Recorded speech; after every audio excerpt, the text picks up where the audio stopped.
में वासुकी नागशु महापुराण की कथा शायद ही कहीं सुनने को मिली हो और मिल पाए। वो तो बाबा की कृपा है, सावन का महीना है, पूरा आप निकालिए।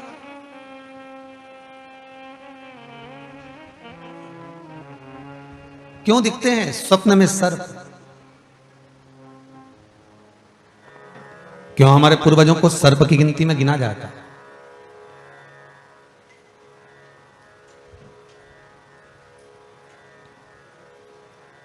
क्यों सर्प को मारने वाले को मनुष्य देह प्राप्त होने में हजारों वर्ष तप करना पड़ता है, तब जाकर कहते 84 लाख योनियां मनुष्य को मिली है, पर मानव की देह आखिरी है, पर वो आखिरी देह तक पहुंच ही नहीं पाता है। फिर जन्म लेना पड़ता है, फिर किसी योनि में, फिर किसी योनि में, फिर किसी योनि में पढ़ना पड़ता है, बारंबार पढ़ना पड़ेगा, बारंबार जन्म लेना पड़ेगा, बारंबार जाना पड़ेगा।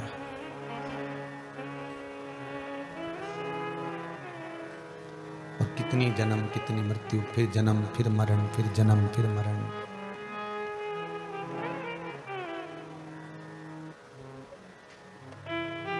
स्वप्न में सर्प दिख रहा है, सामने घर के सामने से सांप निकल गया, रास्ते से जा रहे थे सर्प निकल गया। अब आपने तो कह दिया गाड़ी चढ़ गई, पर उस गाड़ी में जितने बैठे हैं दुनिया के लोगों को 84 लाख योनियां केवल एक बार काट कर फिर मनुष्य देह मिल जाती। 84 लाख योनियां काटते काटते काटते काटते फिर मानव की देह मिलेगी। इसको नहीं मिलेगी जितने गाड़ी के अंदर थे।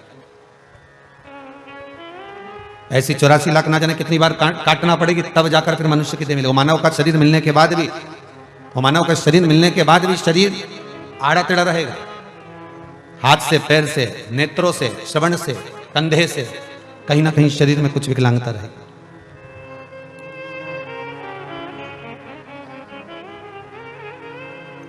छुड़वा दिया गया, ले जाओ इसको, पकड़ कर ले जाओ, इसको कहीं दूर छोड़ देना, मारना नहीं हो, इतना तो कह सकते हो। फिर वो कुछ भी करे वो उसकी मर्जी, पर आप घर से जब जीव निकल गया, सर्प निकल गया और आपने कह दिया इसको मारना नहीं हो, इसको ले जाओ, छोड़ दो।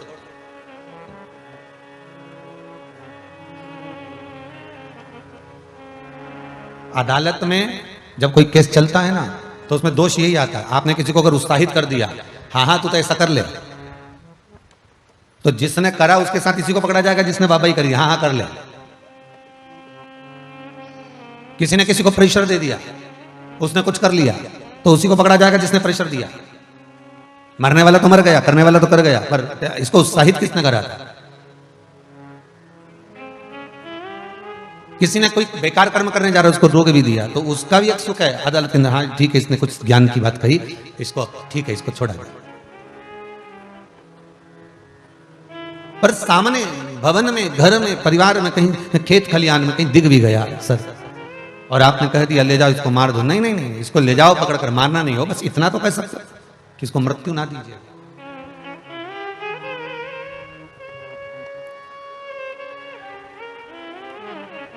कितना दुख हुआ होगा वासुकी नाग को, जिस समय पर माता कद्रू ने, वासुकी नाग की माता कद्रू, जिसमें वासुकी नाग की माता कद्रू ने अपने पुत्रों से कहा वीनता के चक्कर में कि पुत्रों सुनो, कश्यप ऋषि की 17 धर्म पत्नियां, उसमें से मूल थी कद्रू और वीनता। दक्ष प्रजापति ने अपनी बेटी विहाई थी कश्यप बाबा। देखिएगा जरा, एक सर्प के भाव को देखिए, क्यों भगवान शंकर ने इसको गले में धारण कर कर रखा वासुकी नाग को? क्या कोई दूसरा नाग नहीं मिल सकता था? करकटा भी तो था, शेषनाग भी तो था, तक्षक नाग भी तो था, कितने सर्प थे। पर वासुकी को धारण करने का शिव के पास सबसे मूल है कि आपका विश्वास और आपके हृदय की निर्मलता। शंकर का मूल, सबसे मूल तत्व है उसकी निर्मलता। भगवान को एक नाम से पुकारा जाता, भोला। क्या कहते हैं शिव को? भोला। भोला का मतलब क्या होता है? उसके भीतर का भोलापन। आवाज थोड़ा बड़ा ही है, उसका भोलापन। भोला का मतलब होता है निर्मल, इसके भीतर पाप नहीं, इसके भीतर कपट नहीं है। ये किसी के साथ छल ही नहीं कर सकता। कई बार माताएं भी कह देती हमारा वो छोटा पोता है ना, वो तो किसी के साथ में कोई कभी गलत काम कर ही नहीं सकता, इतना निर्मल है, इतना भोला है। और फिर पूछा जाए वो बड़ा, अरे वो तो महाउद्दंड है। उसके बाद तो कहां दिन भर दोस्तों के साथ घूमता रहे, दिन भर यहां वहां पड़ा रहे, कब आग लगा के आ जाए मालूम ही नहीं पड़ने। वो तो जब सूचना मिले तब मालूम पड़े कि ऐसा है। कपट नहीं, इसके भीतर छल नहीं, इसके भीतर बेईमानी नहीं, इसके भीतर प्रपंच नहीं। और शिव महापुराण की कथा कही ये रही है, शिव महापुराण की कथा वर्णन भी यही कर रही है कि आपके भीतर अगर कपट है, आपके भीतर अगर छल है, आपके भीतर अगर बेईमानी है, आपके भीतर अगर प्रपंच है, तो तुम शिव की कितनी भी भक्ति कर लो, शंकर प्रसन्न नहीं हो। शंकर को सबसे ज्यादा प्रियता भोलेपन में।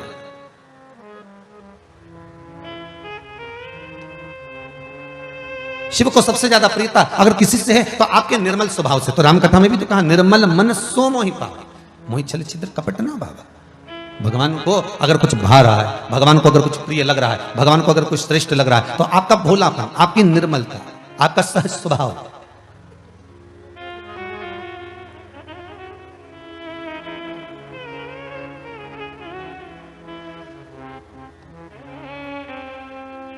और जितना व्यक्ति भोला हो, निर्मल हो, भोले का कौन? तो कहा भोले का भोला, भोले का भगवान। भोले का कौन है? भगवान। तो कहा ये कपटी का भगवान नहीं होता क्या? जिसके भीतर कपट होता है उसका भगवान नहीं होता क्या? होता है, उसका भी होता है।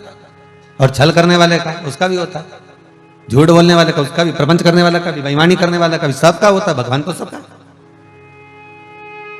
आपको कथा में कहा था पहले कि भारत की भूमि एक ऐसी भूमि है कि यहां अगर पापी भी मरे तो स्वर्गवासी कहलाता।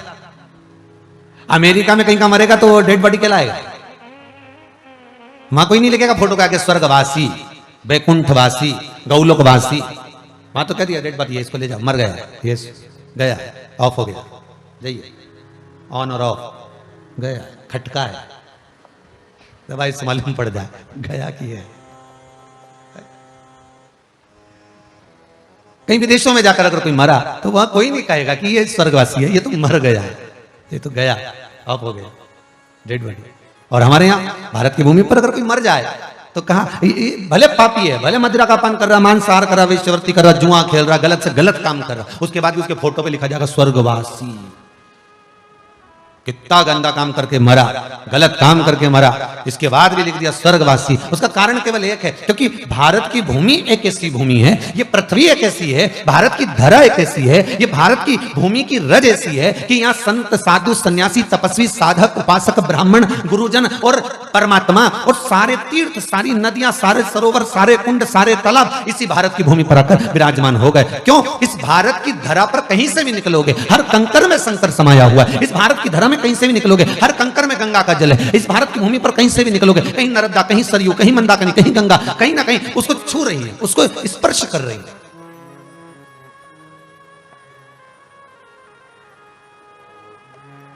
देवता भी जिस भूमि पर आकर आने के लिए तरसते हो, ऊपर जाकर मीटिंग करते हो, कौन कौन जाएगा? अरे भाई, जब भगवान शंकर कैलाश पर आकर विराजमान हुए तो भगवान विष्णु से पूछा गया, नारायण बोलिए क्या करना है? तो भगवान शंकर से कहा आप मृत्युलोक में पहले जाइए।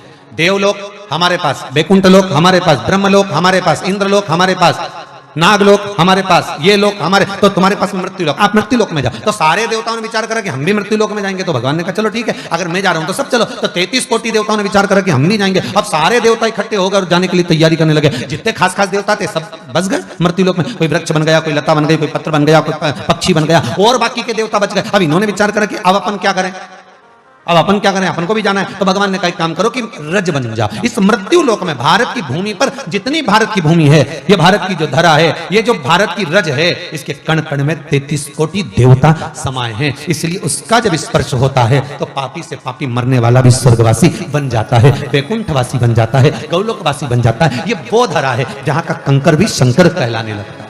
ये वो धरा।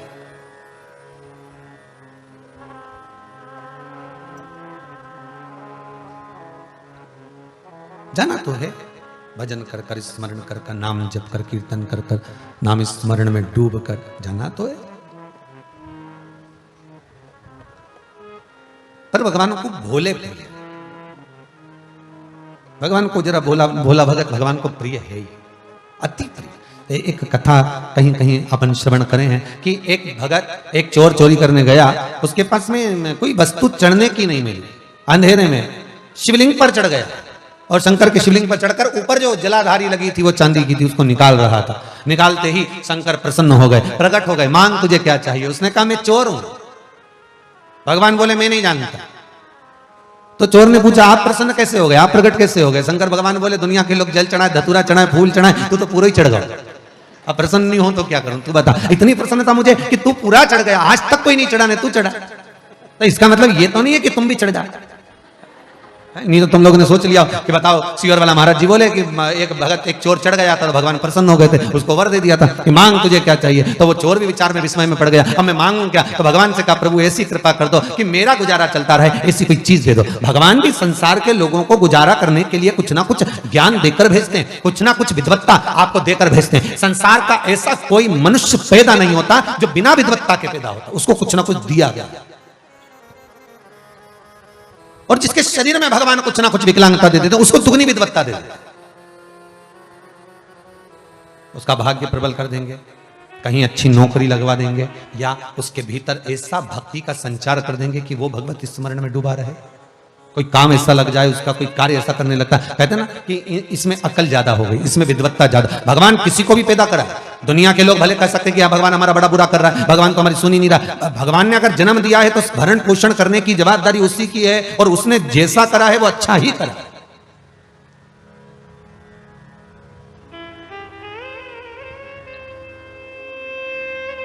अरे एक कहानी बहुत पहले पढ़ी थी, आप लोगों ने भी पढ़ी होगी, आपको भी याद होगा, अगर पढ़ी होगी तो ध्यान में होगा कि एक राजा की दासी ने उसको पात्र में जल ला कर दिया, और पात्र में जब जल ला कर दिया तो पात्र की जो किन्नौर थी ना, राजा को देते समय वो किन्नौर उसके हाथ में गड़ गई और उंगली कट गई। राजा को क्रोध आया, दासी को मृत्यु दंड दिया जाए, और मैं अभी मेरे बेटे की सगाई करने जा रहा हूं, आने के बाद इसको मृत्यु दंड दूंगा, आने के बाद इसको मार दूंगा। ठीक है, दासी की आंख में अश्रु थे, रो रही है। उसने महामंत्री से कहा मंत्री जी मैंने कोई दोष नहीं करा। राजा ने हाथ में कलश झेला, उंगली कट गई, अब उसमें मेरा क्या दोष है आप बताइए। महामंत्री ने कहा आपका तो कोई दोष है ही नहीं, आपका कोई दोष नहीं।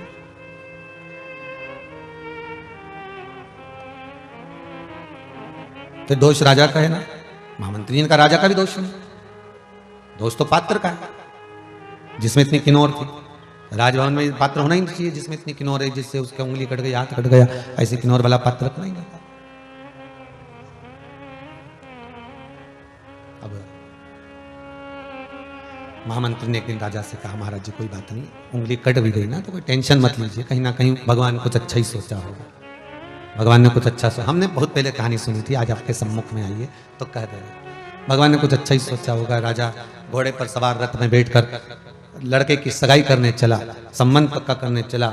जब संबंध पक्का करने के लिए जब जमन कर दिया, उसको पकड़ लिया, पकड़ा और ले जाकर मारने के लिए आतुर हुए कि अब कुछ नहीं मिला, ये आखिरी का मिला है, इसी की बलि चढ़ाना है देवी को, इसको स्नान कराओ।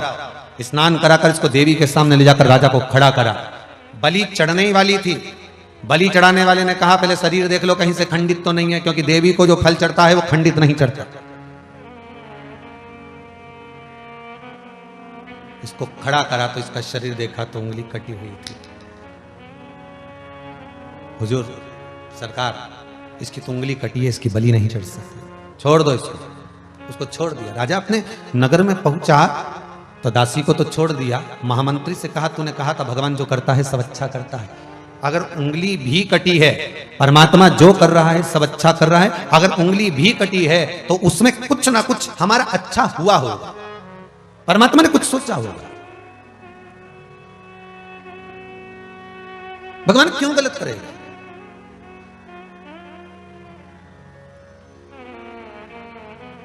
परमात्मा कभी किसी का अहित नहीं करता। हमारे कर्म, फिर वही बात आ गई, ईश्वर आपको माफ कर सकता है, पर कर्म माफ नहीं करेगा।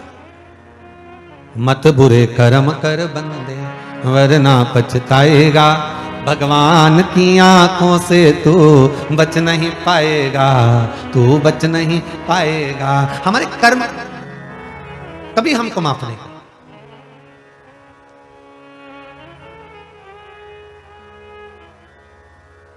इसलिए बार बार कहते हैं शिव नाम जपो, शिव नाम जपो, शिव नाम बिना उद्धार नहीं। आप जितना निर्मल स्वभाव रखेंगे, जितना निर्मल भाव आप रखेंगे, भगवान को मिलने में देरी नहीं।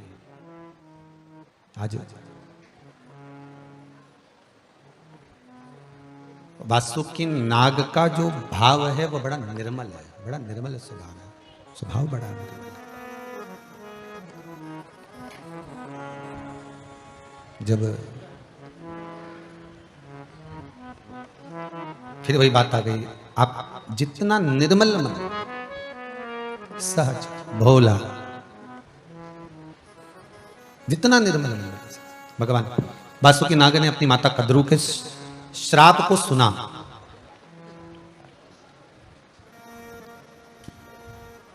बड़ा दुख हुआ सुनकर। श्राप क्या लगा था? श्राप क्या लगा? श्राप एक लगा। कद्रू ने एक बार अपने पुत्रों से कहा कि जितने भी मेरे ये पुत्र हैं, 1000 मेरे ये बच्चे सर्प की योनि में जो हैं, इनसे मैं इतना चाहती हूं कि बीनता से मेरा द्वेष उत्पन्न हुआ, बीनता से मेरा द्वेष उत्पन्न हुआ। बीनता के 2 बच्चे और कद्रू के 1000। अब इससे मेरा दोष उत्पन्न हुआ है। और विवाद एक बात पर हुआ है कि सूर्य नारायण भगवान के जो घोड़े हैं, भगवान सूर्य नारायण का जो घोड़ा है, उस घोड़े की जो पूंछ है, बीनता कर रही है कि पूरा घोड़ा सफेद है, और मेरे मुख से निकल गया कि घोड़ा काला है।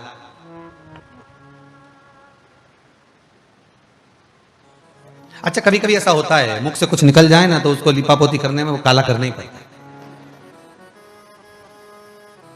केवल घोड़े की बात नहीं है, अपने भी अगर निकल गया ना एक बार मुख से कि साहब वो ऐसा है और वैसा है, अब उसने कहा हम तो देख के आए, ऐसा माँ तो ऐसा है ही नहीं, अब उसको लिपापोती करने में मालूम पड़े पूरा ही काला करना पड़ता। अब भगवान भी सोचे कि गजब। अब कद्रू ने कह दिया कि वो घोड़े की जो पूंछ है वो काली है, भले घोड़ा सफेद है। कद्रू को नहीं मालूम था कि सफेद है, कद्रू ने कहा सफेद है, बीनता ने कहा सफेद है, पर कद्रू ने अपनी बात रखने के लिए कह दिया कि घोड़े की जो पूंछ है वो काली है। और बीनता ने कह दिया मैं खुद देख कर आई हूं कि जितने घोड़े रथ में लगे सब सफेद, तो उनकी पूंछ भी सफेद। अब इसने कद्रू ने अपने पुत्रों को बुलाया, सारे सांपों को इकट्ठा कर कहा तुम मेरे 1000 पुत्र हो, कल बीनता सुबह सूर्य नारायण भगवान के रथ के घोड़े देखेगी, उसकी जो पूंछ है तुम उससे जाके लिपट जाओ, तुम सब काले, जब लिपट जाओगे दूर से हम देखेंगे तो ऐसा लगेगा कि पूंछ काली। माता ने कह दिया, बच्चे सभा भर दिए। उसमें कुछ बच्चे ऐसे थे जो बीनता से भी स्नेह रखते थे। ये बड़ी मां है तो छोटी मां तो है ना, तुम्हारे घर में भी ऐसे बच्चे होंगे कि मम्मी कहे कि ऐसा है और तू चाची को ये कुछ मत बोलना, तो चाची को, चाचा को या जेठानी को, बड़ी माँ को मत बोलना, छोटी बहू कह देगी तो बड़ी माँ को मत बोलना। तो कई बच्चों का इतना प्रेम होता है कि माँ के कमरे में गए और कह दिया बड़ी मम्मी, मम्मी बोल रही थी, तो तुरंत जाके कहा।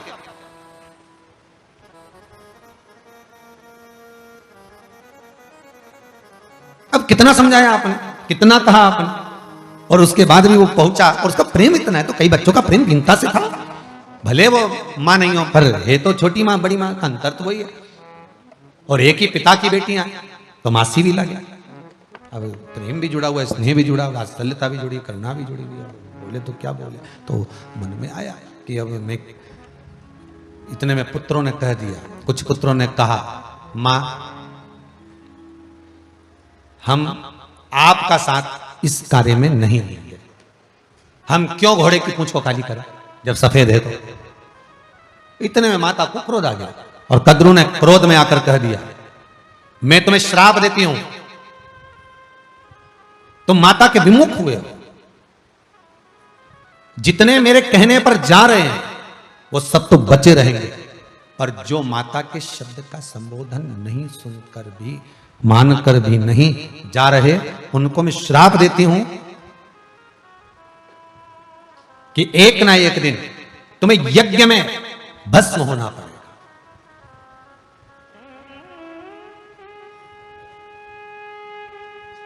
और याद कर लो वो नागदा, यही उन्हेल नागदा, याद कर लो कि जन्मेजय जब यज्ञ करे अपने पिता को जब तक चकनाक डस कर चले गया, और जब यज्ञ प्रारंभ हुआ, और जब यज्ञ प्रारंभ हुआ और उस यज्ञ में जब आहुतियां छूटना प्रारंभ हुई, जब आहुतियां छूटना प्रारंभ हुई उस यज्ञ के भीतर,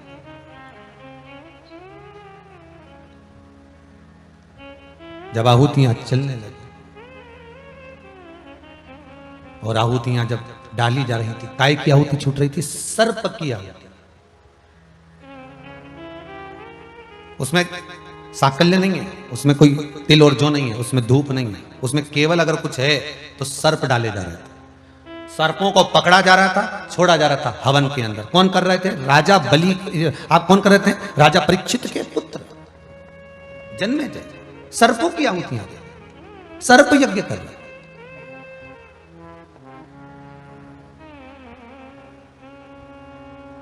और पुत्र स्वाहा होते चले जाते। तो आज वासुकी नाग को ये दुख हुआ, शिव के गले में पड़ने वाला वो वासुकी नाग को आज दुख इस बात का हो रहा है कि ये गलती मेरी माता से हो गई कि माता ने श्राप दे दिया। गलती इस बात की हो गई कि माता श्राप दे दी, माता ने श्राप दे दिया कि तुमने मेरा कहना नहीं माना, इसलिए तुम ये अग्नि में तुम्हें पटका जाएगा, तुम स्वाहा हो जाओगे, तुम यज्ञ में भस्म हो जाओगे, तुम विध्वंस हो जाओगे। पर दिल हृदय दुख गया, हृदय दुखा, नैनों से अश्रु बह रहा है, नैनों से जल बह रहा है, आंखों से आंसू निकल रहे हैं। और वासुकी नाग को श्रेष्ठ नहीं लगा। और हुआ क्या था? वही पूंछ को, सूर्य नारायण भगवान की पूंछ से जाकर जो जो सांप लिपट गए थे, पूंछ काली हो गई थी। बीनता ने कहा देखो, कद्रू बोली देखो, सूर्य नारायण भगवान के घोड़े की पूंछ सफेद है कि काली? अब वो जो सफेद पूंछ थी वो तो काली दिखने लगी तुरंत।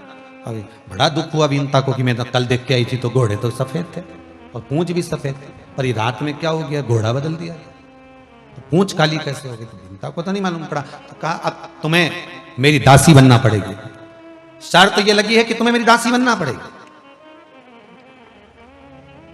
तुम मेरी दासी बन जाओ। और बीनता दासी बन गई। अब जो भी हुआ तो हुआ, पर दुख सबसे ज्यादा वासुकी नाग को हुआ। शंकर के गले में जो सांप पड़ा है उसका नाम है वासुकी नाग, वही सर्प वासुकी नाग। कोई शिव जी ने ऐसे गले में नहीं धारण कर लिया। शंकर भगवान अगर गले में धारण करें तो उसमें कुछ अच्छा तत्व होगा, कुछ अच्छा सोचा होगा। फिर वही बात कहेंगे, बगीचे में बहुत सारे फूल लगे हुए हैं, अगर आप बगीचे में घूमने गए हो और कोई फूल आप तोड़ रहे हो, कोई फूल आप निकाल रहे हो, तो आप कौन सा फूल तोड़ोगे? जो अच्छा लगेगा आपको, जो डाली पर श्रेष्ठ पुष्प होगा, जो अच्छा लग रहा होगा, वही तो पुष्प आप तोड़ोगे, वही तो पुष्प आप निकालोगे, जो तुम्हें अच्छा लग रहा है वो पुष्प। तो शंकर भगवान भी अगर डमरू को रखे तो उसमें कुछ अच्छा होगा, अगर त्रिशूल को रखे तो उसमें कुछ अच्छा होगा, वासुकी नाग को रखे तो कुछ अच्छा होगा। विचार करिएगा। एक कामन विवाह भगवान शंकर ने प्रथम में करे। उमा, कात्यायनी, कुष्मांडा, चंद्रघंटा, स्कंदा, सती, गौरी, महागौरी, ये जो माता के रूप बदल बदल के आए, तो आखिरी में जो रूप टिका, आखिरी में जो स्वरूप माता पार्वती का जो रहा वो अभी तक रहा, फिर कोई रूप नहीं बदला है, एक रूप रह गए। उसका कारण, और माता पार्वती से विवाह हुआ। पार्वती को क्यों रखा? क्योंकि सती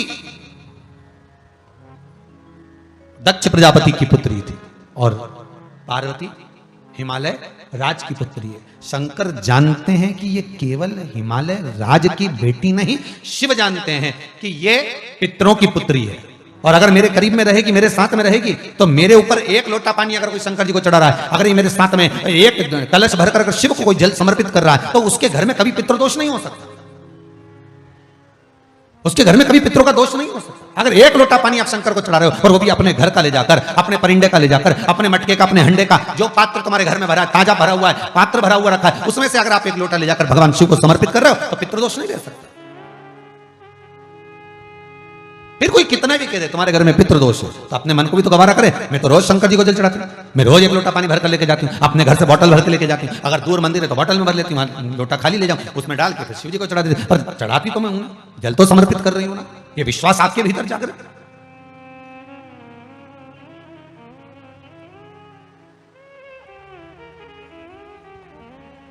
शिव जी ने डमरू रखा, उसमें भी कारण है।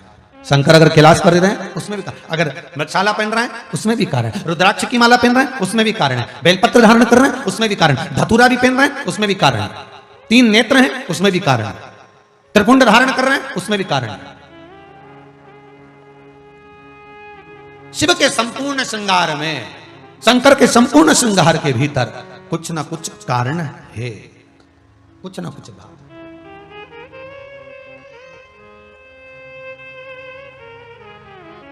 किसी बच्चे से पूछना क्यों रे बिस्कुट क्यों नहीं खा रहा, तेरे हाथ में रखा है ना बिस्कुट का पैकेट, तो तू खा क्यों नहीं रहा? अभी रखा है तो खा क्यों नहीं रहा? अभी खाऊंगा तो कब खाएगा? अभी तो मैंने टोस्ट खाया तो रख रखा। फिर उसने किसी ने कहा अब तो दोपहर की 1 बज गई, बिस्कुट क्यों नहीं खा रहा? अभी तो खाना खाया, अभी बिस्कुट संभाल के रखा है। अच्छा ठीक है, भोजन किया, हाँ फिर बिस्कुट, अब कब खाएगा? बस मम्मी 4 बजे चाय बनाएगी तब खाऊंगा। उसे संभाल कर रखा, उसको मालूम है इसका प्रयोग कब करना है, उसको ज्ञात है कि मेरे को इसको कब पाना है। छोटा का बच्चा, जरा सा बच्चा, कोई भी सामान उसको मिल गया, रोड पे से पड़ा हुआ भी मिल जाना, छोटा छोटा सामान तो वो बटोर के अपने बॉक्स में रख ले, कहीं ले जाके बैग में रख लेता है। तुम कभी बच्चे का बैग, अभी तो स्कूल जा नहीं रहे, जब स्कूल खोले हैं और बच्चों का जब बैग टटोलना, उसमें से भाटा, पेंसिल का टुकड़ा, रबड़ का, और वो नोक करा हुआ जितना छिलका वो भी भरा हुआ। अब उससे पूछो कि ये नोक करा हुआ ये छिलका क्यों भर के लाया? इसका मैं बढ़िया कुछ बनाऊंगा, कुछ ना कुछ बना, उसमें पानी मिलाएगा, फिर कुछ डालेगा, फिर उसको घिसेगा, पीसेगा, उसका क्या क्या रबड़ तैयार कर, मालूम पड़े एक बार कॉपी में फेरा पूरी काली। कुछ सोच कर बनाएगा, कुछ रखा है तो संभाल कर, तो किस कारण से रखा होगा। मेरे शंकर भगवान ने अगर संजो कर रखा है। संसार के व्यक्ति, इस मृत्यु लोक में रहने वाला मनुष्य अगर टीवी खोलकर आस्था चैनल पर अगर शिव महापुराण की कथा सुन रहा है तो यह विचार करना कि शंकर ने आपको अच्छा जानकर, पुष्प अच्छा तोड़कर अपनी ओर झुकाकर रखा है। यह शिव की कृपा, यह शंकर का अनुमोदन है। आप मोबाइल पर कथा सुन रहे हो, नहीं तो आपका चित्तवृत्ति जरा सी देर में तो व्हाट्सएप पे चले जाए, जरा सी देर में आप कहीं दूसरी जगह चले, पर आप चित्तवृत्ति लगाकर, मन लगाकर शिव महापुराण की कथा सुन रहे हो तो उसमें कहीं ना कहीं शंकर का अनुमोदन है कि शिव आपको साथ कर रखा है, शंकर आपको पकड़ कर रखा है।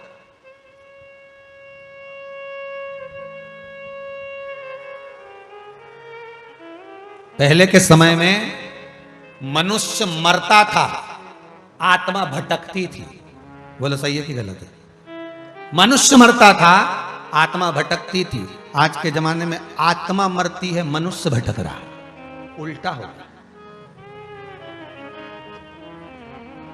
पहले मनुष्य मरता रहा, आत्मा भटकती थी, क्या उसकी आत्मा भटक रही है? हो। और आज के जमाने में आत्मा मर गई और मनुष्य भटक रहा, क्योंकि मन मर चुका है, वो अच्छी जगह लगाना नहीं चाहता, अच्छी जगह लेकर नहीं जाना चाहता। कोई कह दे कि गलत जगह पर चलना है, तुरंत चले जाएगा। कोई कह दे व्यसन में चलना है, चले जाएगा। कोई कहे मांसाहार में, मदिरापान में, वैश्यवृत्ति में, यहाँ वहां जरूर जाएगा। पर कोई कह दे सत्संग में जाना है, कोई कहे इस चित्तवृत्ति को भजन में लगाना है, स्मरण में लगाना है, थोड़ी देर लगकर फिर वो भटक जाएगा। कितनी तैयारी से सुंदरकांड के पाठ में जाते हो, विचार तो करो। तुम्हारे मोहल्ले में सुंदरकांड होता है ना मंगलवार शनिवार को, कितनी तैयारी से जाते हो, और बढ़िया बिंदी बिंदी लगा लोगों के, और बढ़िया पेंट शर्ट पहन के, और बढ़िया घर पे बोल के गए सुंदरकांड में जा रहा हूं, और जैसे ही पहुंचे और जो पाठ उठाया और जो पढ़ना चालू करा, और उस किताब पे लिखा था आप चालू करा है तो छोड़ना मत, बीच में मत उठना। उन्हें सबसे पहले पाठ उठाया तो दोहा ही देखा, कितने और बचे हैं।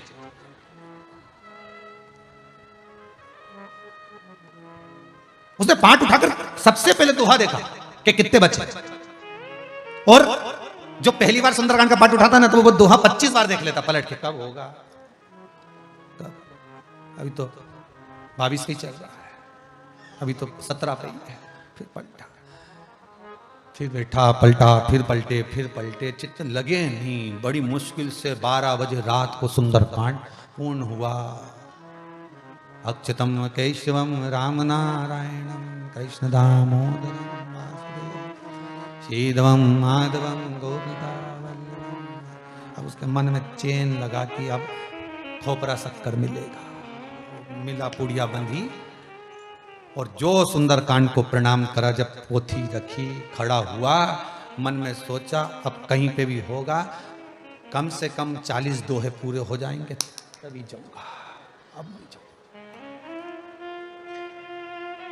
अब देखिएगा, जरा विचार करिए, भजन में चित्त लग रहा है? नहीं। शरीर पहुंच गया पर मन नहीं पहुंच पाया। शरीर तो पहुंच गया पर मन नहीं पहुंचा। अब जहां भी जाएगा सुंदरकांड में तो पहले 40 दोहे हो जान दो, इसके बाद जाऊंगा, ठीक है। और कहीं पार्टी में जाना हो, रिसेप्शन में जाना हो, शादी के रिसेप्शन में, तो पत्नी से कह देगा पहले ही चलते हैं, बाद में पानी पता सही नहीं मिलता, पहले ही। और मालूम पड़े 8 बजे का समय, 7:30 बजे तैयार होके सीधे 8 बजे, 8:15 बजे तो प्रवेश, क्योंकि ज्यादा लेट हो जाएंगे तो खाना अच्छा नहीं मिलेगा। बच्चे कि नहीं बच्चे, इनके रिश्तेदार बहुत, इनके संबंधी बहुत, इनका यहाँ कुटुंब कबीला बहुत, और बच्चा कि नहीं बच्चा किसको मालूम, तो अपन तो पहले ही पहुंच जाओ। और पहले ही जाते ना दूल्हा बैठा, अरे बोलते जाओ, ना दुल्हन बैठी, ना बेचारा वो बीआई जी सामने आया हाथ जोड़ने वाला दरवाजे पे, कोई खड़े ही नहीं, और उससे पहले तो ये पहुंच गया। और वहां खड़े होकर दांत खुजा खुजा के बोले कब चालू करोगा, तुम चालू कब करेगा, तो इतना सारा तो ही गया नहीं, ढेर पड़ जाए, नहीं बताओ, अभी कम से कम 100-150 तो इकट्ठे हो गए, और एकदम चालू करोगे भीड़ बढ़ जाएगी तो कोई बात नहीं। तो लड़के के मासा जी के बोला कि तुम चालू करवा, तो क्या अभी साड़ू भाई तो आया नहीं, तो क्या तुम तो चालू करा, तो कहते ना कि भाई भीड़ हो रही थी चालू करा दिया। ना दूल्हा आया, ना बारात गेट पे आई, ना बंदरवाल, ना कुछ, और इनने भोजन चालू कराया। और ये सबसे पहले कोई नहीं आया, उससे पहले सब निपटू के कुर्सी पे थोड़ी देर बैठा। इसके बाद देखा कि अभी तक बारात के ठिकाने नहीं, सब अब तो आ ही नहीं रही है, हम तो कब से बैठे, छोरा छोरी की ओर देख लेता तो अच्छा था। तो इनने मौसा जी के लिफाफा पकड़ाया, जाए तो जा, खाए पिए जा।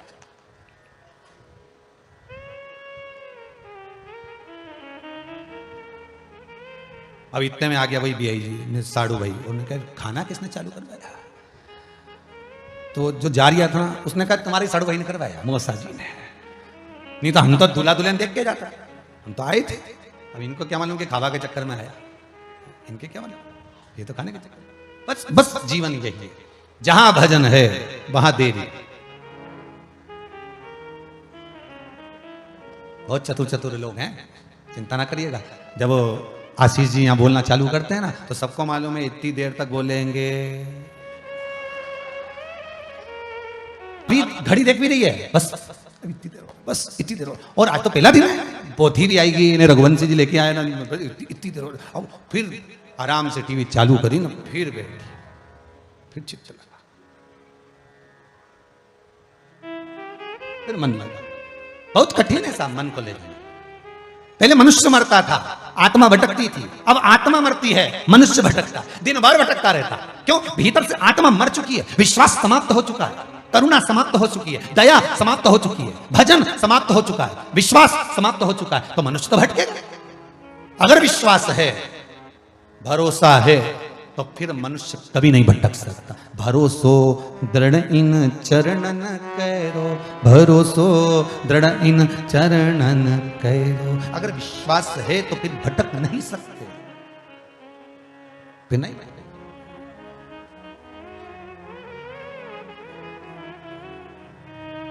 शिव ने अपने करीब में रखा। वासुकी नाग को अगर दुख हुआ है तो वासुकी नाग के दुख होने का कारण केवल इतना सा है, वासुकी नाग के दुख का कारण केवल इतना सा है कि माता ने श्राप गलत दे दिया। आज मेरे मन को ठेस पहुंची है कि माता श्राप दे दी। दया का भाव था वासुकी नाग के भीतर, एक करुणा का भाव था।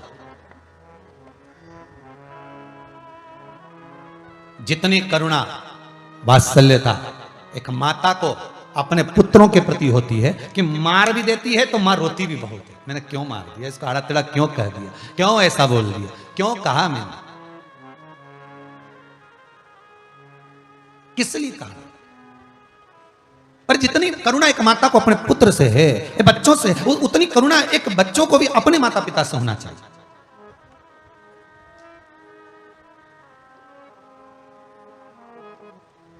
अभी 6 तारीख को,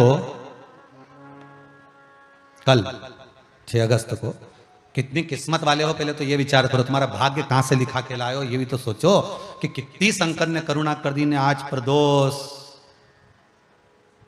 कौन सा वार, आज कौन सा वार है, वो भी बृहस्पतिवार की, गुरुवार की, संतान देने वाली प्रदोष। और उसके बाद में लगी लगाई आ गई शिवरात्रि। पूरे सावन का ऐसा योग, 2 दिन का, 5 और 6 का, और तो और भगवान की इतनी कृपा। आज वो 5 तारीख जिस दिन मेरे राम जी महाराज के मंदिर की उस नींव को रखा गया, आज वो 5। जरा विचार करिए, भगवान ने भाग्य देखिए कितना प्रबल बनाया। और जितने लोग कथा सुन रहे हो, शिव महापुराण की कथा को श्रवण कर रहे हो, आपके पावन चरणों को नमन करता हूं। जितने भक्त श्रोता मोबाइल पर, यूट्यूब पर, फेसबुक पर कथा सुन रहे हैं, आपके चरणों को नमन करता हूं। आपके हृदय में बैठे शंकर को नमन करता हूं कि धन्य है आप जैसे साधक, शिव के भगत की प्रदोष, फिर शिवरात्रि, और शिवरात्रि पर भी शंकर का अनुमोदन, घर बैठकर शंकर के शिवलिंग का निर्माण करना, पूजन करना, उसकी चित्त वृत्ति को अपने हृदय में उतारना। किसी ने पूछा, गुरुदेव ये बताओ कि ये ऑनलाइन कथा, ऑनलाइन पूजन करा रहे हो और घर घर में शंकर जी का शिवलिंग का निर्माण करवा रहे हो, उसका कारण क्या है? एक कारण है उसका, अभी आपने 4-8 दिन पहले सुना होगा, एक वो यहाँ का पास का कहीं का एक बच्चा, मध्य प्रदेश का ही 13 साल का बच्चा, ना जाने कितने का कर्जा कर लिया केवल मोबाइल में गेम खेलने के चक्कर में। कहां का था हमें तो ध्यान में नहीं आ रहा, पर गेम खेलने के चक्कर में उसने कर्जा कर लिया। माता ने बस थोड़ा सा डांटा होगा, कुछ कहा होगा उसने। आज बच्चों की बुद्धि कहां जा रही है? बच्चों का चित्त कहां जा रहा है? दुनिया के लोगों ने कहा यह ऑनलाइन पूजन का कर्म क्या है? उसका एक कारण है कि घर घर में शंकर का पूजन हो, घर घर में शिवलिंग का निर्माण हो, घर घर में शंकर की पूजन का विधान हो, और घर के बच्चे जब उसको देखें तो उनकी चित्त वृत्ति में माता पिता के साथ बैठकर शंकर का जब पूजन करें तो उनके चित्त में मेरा देवादिदेव महादेव विराजमान हो। जब घर घर में विराजमान होगा तब सुख का अनुभव हो, उसमें एक आनंद की अनुभूति होगी।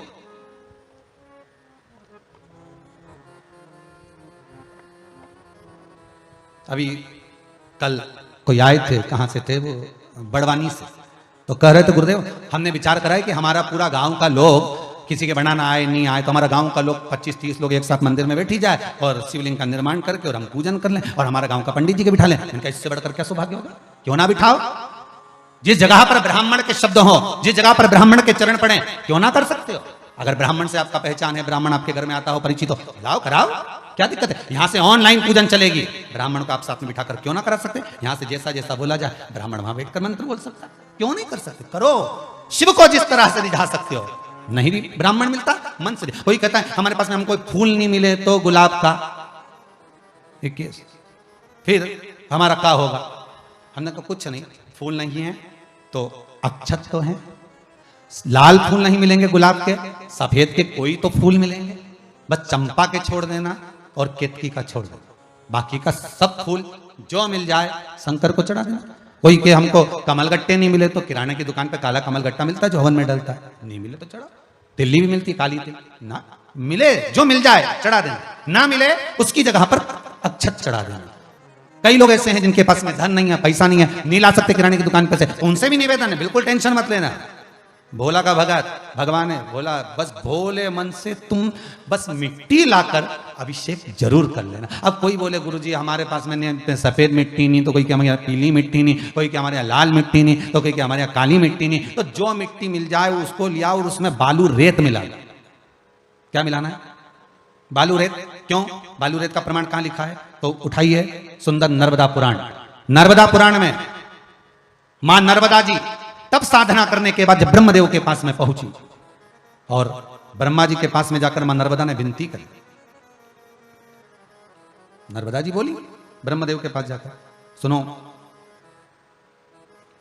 ब्रह्मदेव, ब्रह्मा जी बोले बोलिए क्या बात है नर्मदा जी? नर्मदा जी बोली जितनी गंगा की भक्ति है, जितना गंगा का नाम चलता है, जितना गंगा का पवित्र भाव है, जितना गंगा का स्मरण है, उतना स्मरण इस नर्मदा का होना चाहिए। ब्रह्मा जी बोले दो ब्रह्मा नहीं हो सकते, दो विष्णु नहीं हो सकते भाई, दो ना तो ब्रह्मा होंगे ना विष्णु होंगे, ना दो शिव होंगे, ना दो गंगा होगी। गंगा एक है, एक ही रहेगी। होता है भले नाम बदल लो, लीला वही ढेर सारी हो जाए, परंतु लीला तो लीला ही है। अरे बोलो तो सही है कि गलत है? न कमला तो कमला, अब ढेर सारी कमला हो जाए, ढेर सारी लीला हो जाए, अब उसमें कौन सी बात? पर जिसकी जो लीला, जिसकी जो कमला, जिसका जो भेरू, जो बनवारी प्रसाद, इसका वो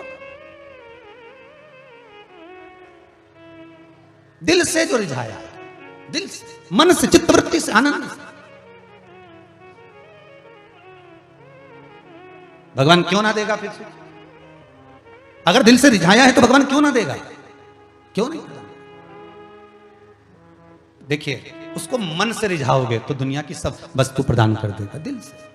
अपने बीच में आज एक कोई माता जी आई थी, कर थी गुरुदेव 18 साल तक संतान नहीं हुई गुरुजी, और बाबा की कृपा शिव महापुराण की ऐसी कृपा हुई कि 18 साल के बाद भगवान ने संतान दी। कहीं बैठी होगी वो, ये बैठी, खड़ी हो ना बेटी। 18 वर्ष के बाद शंकर ने संतान दे दी। ये कृपा शिव की नहीं तो और किसकी है? जरा विचार करिए। ये शिव कृपा नहीं करता तो कौन कृपा करता? जहां सब आस समाप्त हो जाए, सारा विचार दुनिया के लोग छोड़ दें, हताश हो जाए सारी दुनिया से कि अब कहीं से नहीं हो सकता, तो उनसे बार बार निवेदन करता हूं कि एक बार शंकर कैसी करुणा कब करेगा? तो अगर नहीं है तो माता नर्मदा जी ने भी ब्रह्मदेव से कहा कि हमको गंगा के बराबर की उपाधि दीजिए, तो ब्रह्मा जी ने कहा ये तो हो नहीं सकता। नर्मदा, ब्रह्मा दो नहीं हो सकते, विष्णु दो नहीं हो सकते, शिव दो नहीं हो सकते, तारा दो, चंद्र दो नहीं हो सकते, सूरज दो नहीं हो सकते, सुन नर्मदा, गंगा दो नहीं हो सकती। तो नर्मदा है तो नर्मदा रहेगी, वो गंगा है वो गंगा रहेगी, वो सरयू है सरयू रहेगी, वो मंदाकिनी है मंदाकिनी रहेगी, वो गोदावरी है वो गोदावरी रहेगी, समुद्र समुद्र रहेगा, क्षीर सागर रहेगा।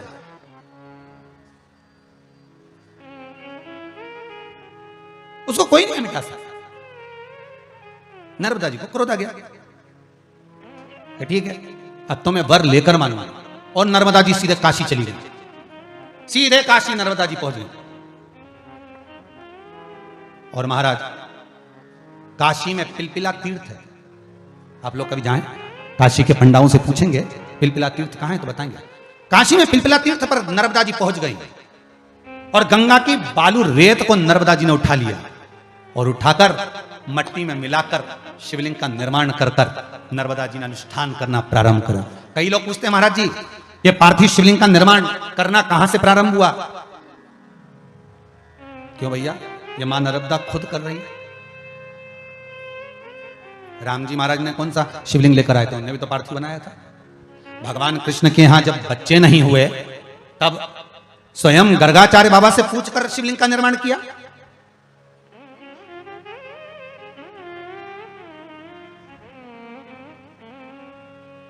माता पार्वती ने स्वयं तुमरुका जी से पूछकर शिवलिंग का निर्माण किया। कब नहीं बना पार्थिव शिवलिंग? पार्थिव शिवलिंग का निर्माण अगर नहीं है तुम्हारे पास में सफेद मिट्टी, लाल मिट्टी, पीली मिट्टी, काली मिट्टी, जो मिट्टी मिल जाए उसको लीजिए और उसमें बालू रेत मिलाइए, क्योंकि नर्मदा जी ने मिलाकर बनाया था। पिलपिलाती काशी में बैठकर शिवलिंग का निर्माण कर जो नर्मदा ने पूजन करना प्रारंभ करा, जो पूजन।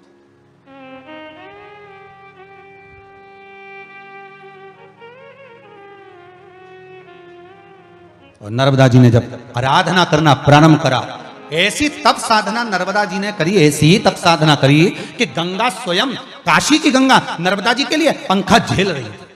पंखा झेल रही है गंगा जी, नर्मदा जी की तप साधना।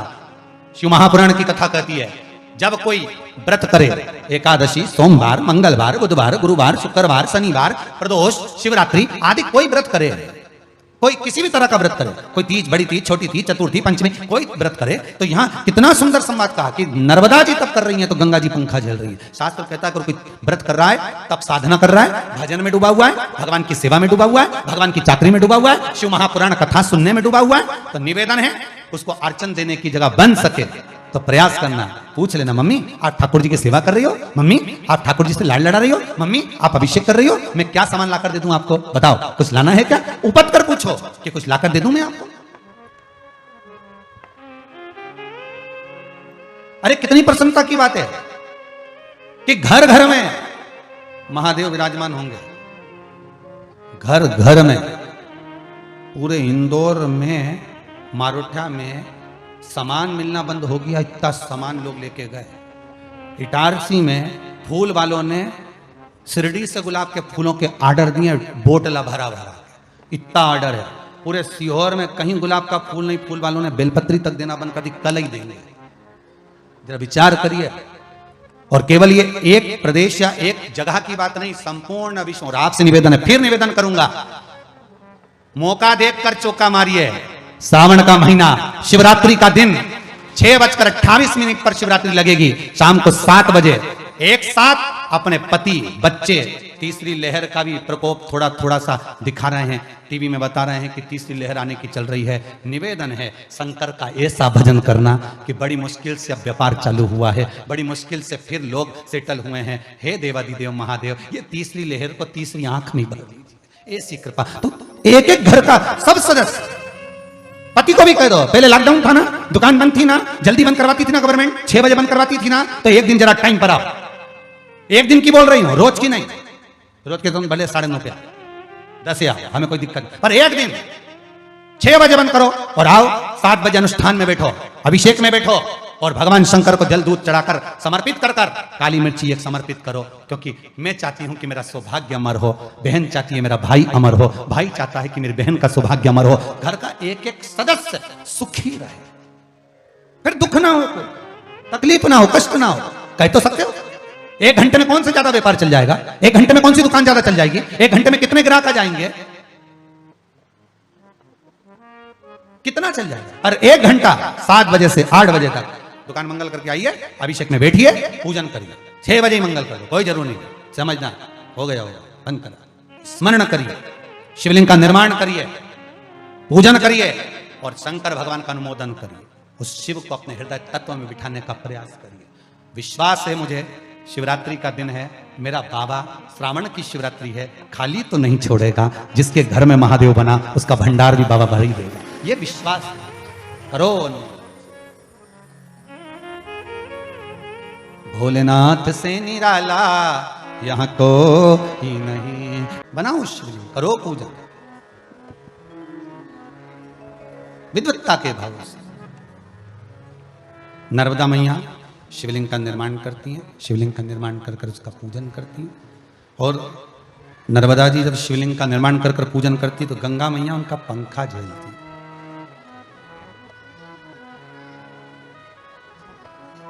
गंगा मैया पंखा झेल रही, ध्यान दीजिएगा, कोई सेवा में लगाओ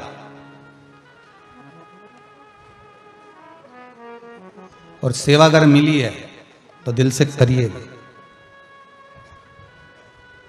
बड़े दिल से करिए। मम्मी ने बोल दिया कि बेटा जरा सा अंदर से थाली ला दे, भगवान का स्नान कराना है, सेवा मिली है ना, पहला काम जाइए लाकर दीजिए। 16 सोमवार की कथा कहती है, आप लोगों ने जिन जिन ने संकट सोमवार 16 सोमवार करे होंगे उनको मालूम होगा कि रानी से कहा गया था कि शंकर जी के पूजन की तैयारी कर दे। बोलो पढ़ी कि नहीं पढ़ी, सबने पढ़ी है नहीं। रानी ने किससे कह दिया, दासी से। दासी पूजन का सामान लाके रख दी, पूजन हो भी गई बहुत अच्छे से, पर कहा किससे था, रानी से। अब राजा को स्वप्न मिला, 16 सोमवार की कथा, धक्के देकर रानी को महल से निकाल दिया, जगह जगह का धक्का खाती रही।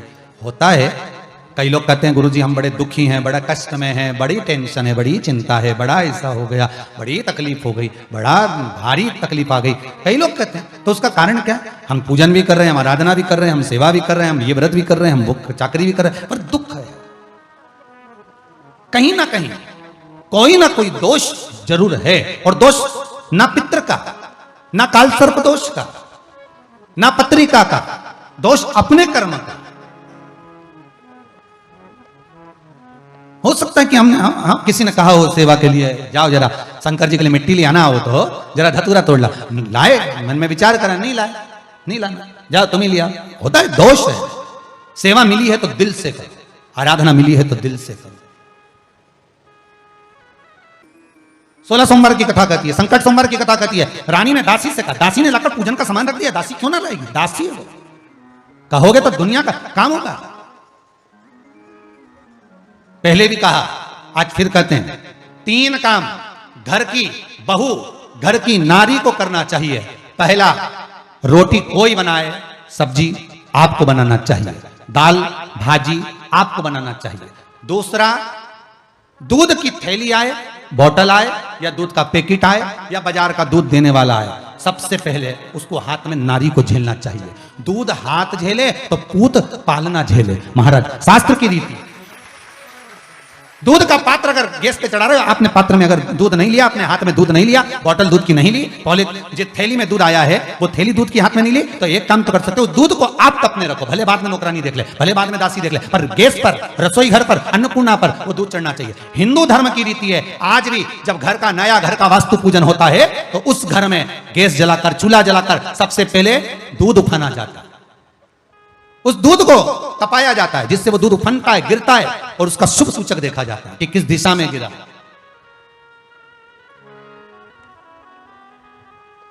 वो शुभ सूचक देखा, दूध पूत बढ़ाता है।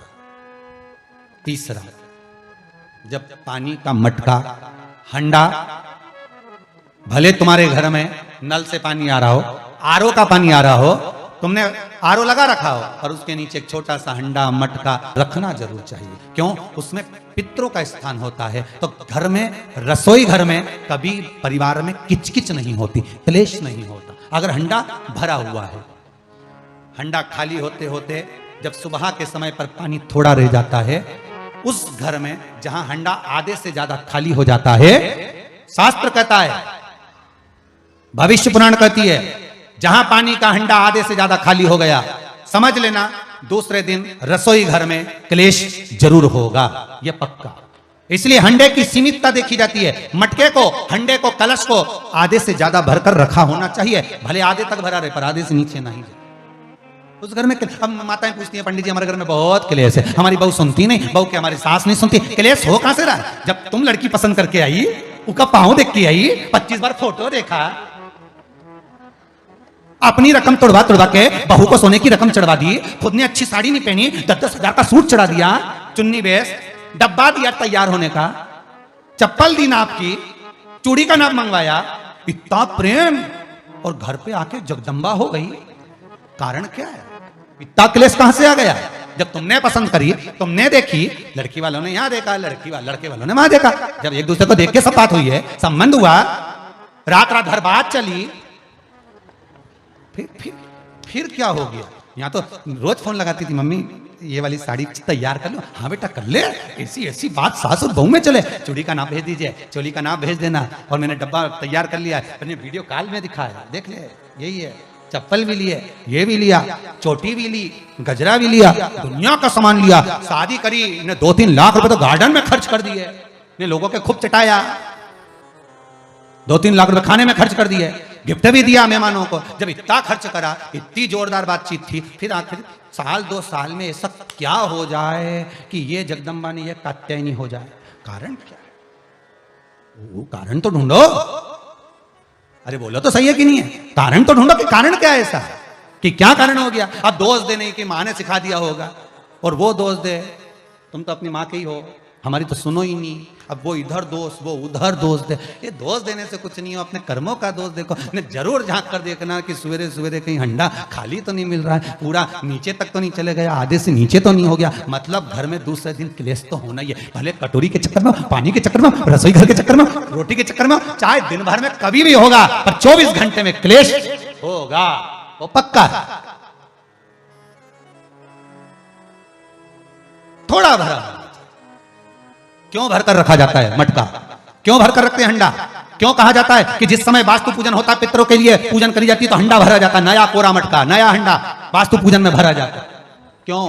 और जब पंडित जी सिर पे मंगवाते हैं, नारी भर कर लाती है, गृह प्रवेश होता है, भरा हुआ मटका, खाली नहीं, भरा। और जब भरवाते तो इतना भरवाते कि उसका पानी उंडेलना चाहिए, वास्तु पूजन का नियम है।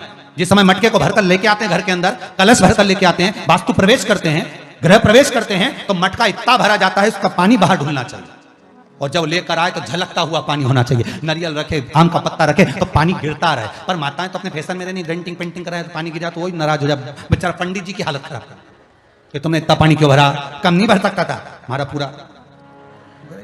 अब ये तो परंतु शास्त्र रीति क्या कर रही है, भविष्य पुराण क्या कर रही है, हमारी शास्त्र क्या कर रहे हैं कि पानी भरा हुआ जब चलता है, झलकता झलकता चले, घर में जब प्रवेश करे तो भगवान से यही प्रार्थना रहती है कि लक्ष्मी ऐसी झलकती रहे, इतनी कृपा कर दे। पर लोग, पंडित जी भी कह दिया, अच्छे कपड़े पहनी बेचारी ने, पिन मिन लगाई हो, बढ़िया जोरदार पल्लू मल्लू लिए, तो अब डब्बा मब्बा भर के तैयार कर, डेंटिंग पेंटिंग कर, जब पानी गिरे तो कहीं तो बेचारा पंडित जी भी कहे थोड़ा खाली करो, खाली करो पंडित जी, खाली करो। और खाली करा, इतना भर दिया। अब वो मैंने आम का पत्ता, नारियल सब धर दिया। और ना वो झलके ना कुछ झलके, क्योंकि इसका अहंकार इतना झलके तो कलश की खाक झलके। ये तो गृह प्रवेश कर रही तो अपने आप को ऐसी समझ रही कि हमारा बराबर कोई नहीं बनाया ऐसी। और ऊपर से फोटो खींचना, फोटो खींचना। अभी इसका अहंकार इतना झलके तो कलश के खाक झलके। अब जो झलकना वो तो झलका ही नहीं, न झुमका झलका। और कहा मतलब का झलका है, सब झलके सब।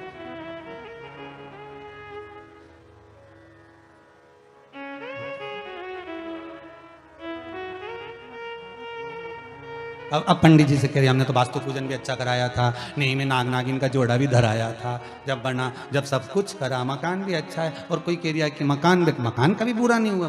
दिक्कत ये हो गई कि वो जो करना है वो तो कर ही नहीं पाए ना, बस वो जो झलकाना था वो नहीं झलकाना, दूसरी चीज झलक गई है। अब कहीं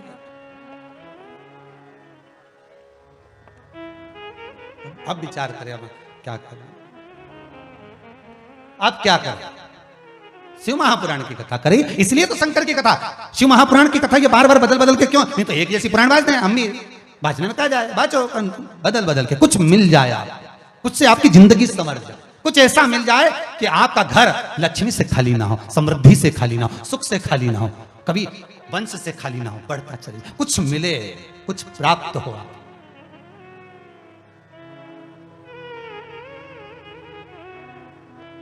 और कितनी प्रसन्नता है, पूरा विश्व शिव महापुराण की भक्ति में, शंकर के भजन में ऐसा डूबा हुआ है, ऐसा डूबा हुआ है, ऐसा डूबा हुआ है कि अब तो जितने चैनल को चालू करोगे, जितना महाराज चालू करोगे, सब शिव पुराण वास्तव में मिलेगा। ये शिव महापुराण की कृपा हुई है। ये समझ लो शंकर भगवान ने सब बदल दिया। जितना महाराज मिलेगा और जितना चैनल मिलेगा सब में शिव पुराण, चाहे जीजीओन बाचे चाहे कोई बात, चल नहीं, बस यही तो चाह रहे थे। घर घर में भोले बाबा की जय होना चाहिए, जय होना चाहिए। शिव की आराधना में घर घर में शंकर, हर हर महादेव, घर घर सबके घर में शिव विराजमान हो जाए, हृदय में शंकर विराजमान हो जाए। शिव कैसे भी आए, तुम्हारे हृदय चित्त नयन सब में शंकर समा। शिव बदल सकता है। फिर वही बात आ गई, दुनिया रंग बदलती है, शंकर वक्त बदलता है, बदल कब बदलेगा पता नहीं चला। नर्मदा मैया ने तप किया और मां नर्मदा जी ने तप किया और गंगा जी पंखा झेल रही हैं। फिर निवेदन करूंगा, अगर कहीं सत्संग हो रहा हो, अगर कहीं स्मरण हो रहा हो, कोई भगवान की भक्ति में डूबा है, आप बन सके तो सेवा करिए। क्या ला दूं मैं आपको, क्या दिया जाए ला के?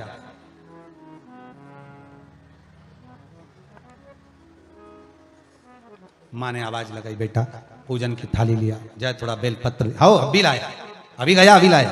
नौकर पर नहीं छोड़ना, स्वयं। शिव आराधना का सुख ही वही है कि अपन स्वयं करें। मैं आपकी आराधना करूं, मैं आपकी चाकरी करूं, मैं आपकी सेवा करूं, मैं आपका अनुमोदन करूं, आप मेरे दुख को काटने वाले हो। कहते हैं शिव के लिए जरा सा कुछ सेवा का भाव जागृत होता है तो व्यक्ति का पूर्व का किया कर्म, बेकार से बेकार कर्म भी धीरे धीरे कटना प्रारंभ हो जाता है, अच्छा कर्म बढ़ता चला जाता है। बेकार कर्म घट रहा है, अच्छा कर्म बढ़ रहा है।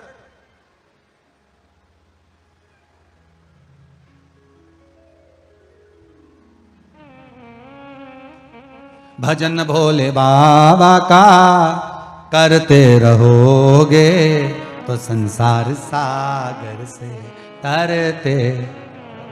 अगर भजन किया, स्मरण किया, चाकरी की, नाम जाप करा, नाम स्मरण करा, कुछ तो मिला, वो देगा, कम नहीं देता।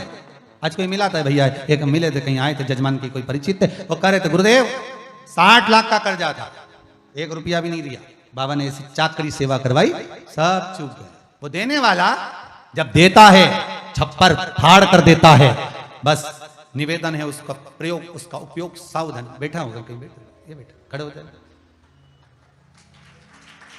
खुश होकर आए। 60 लाख का कर्जा था, बाबा ने सब चुकवा दिया। इतनी शिव की भक्ति करी, शंकर क्या ना दे दे साहब, शिव कैसे करुणा ना कर दे, आपका विश्वास होना चाहिए। बैठिए, शिव कैसे ना करुणा करे? दिल से करो आराधना, दिल से सुनता है मेरा बाबा। वासुकी नाग इतना भोला है कि शंकर का नाम ही भोला रखना पड़ा। अपने आप को भोला करने लगे शिव, किस नाग को मैंने अपने पास रखा। वासुकी नाग कितना भोला था कि शंकर का नाम बदल दिया उसने, भोला संबोधन हो गया। उसका भोला तत्व देखिए वासुकी नाग।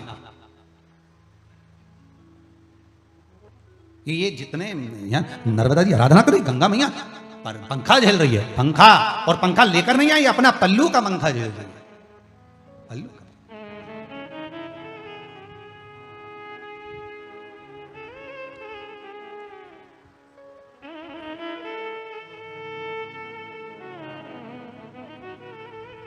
ये पल्लू का जो पंखा होता है ये कोई साधारण नहीं होता हो।